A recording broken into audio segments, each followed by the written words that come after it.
From FX Empire, this is Christopher Lewis looking at the December 1st trading session in Bitcoin, and you can see that the struggle continues. This has been a really, really rough couple of sessions on Bitcoin. You can see we are clearly rolling over into a downtrend, the 20 SMA offering dynamic resistance.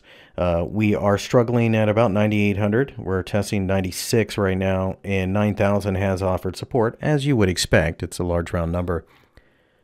And, while some people look at this and go, okay, well, 9,000 may hold, it was less than 2 days ago that we were $2,400 higher.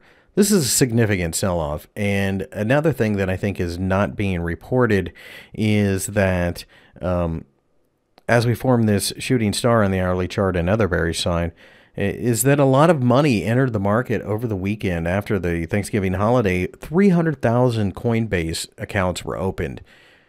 And imagine opening up your account at Coinbase Monday, you buy because, Bitcoin never falls. At least that's what you've probably been told. Rallying the way it did, gaining 10% or whatever, and then dropping another 20, 25%. That's a lot of scared money probably leaving the marketplace. Now, the question then becomes, where do we find support? I think 9,000 is possible, but I think there's even more support lower at about 82, 8,400. So I think we have more downside to go.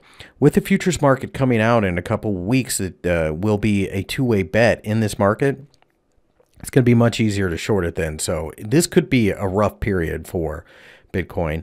I don't think the bubble's popped quite yet because I've made no qualms about this. I do think it's a bubble. One only has to look at the monthly chart to kind of see why I say that. But that doesn't necessarily mean it's going to zero. We need to clear out a lot of the money that's been chasing the market to get a long-term sustainable move to the upside. I think we're seeing the first phase of that, but these typically take a couple shakeouts and then you get one huge one. This isn't the huge one. This, I think, is the first one. So we'll wait and see.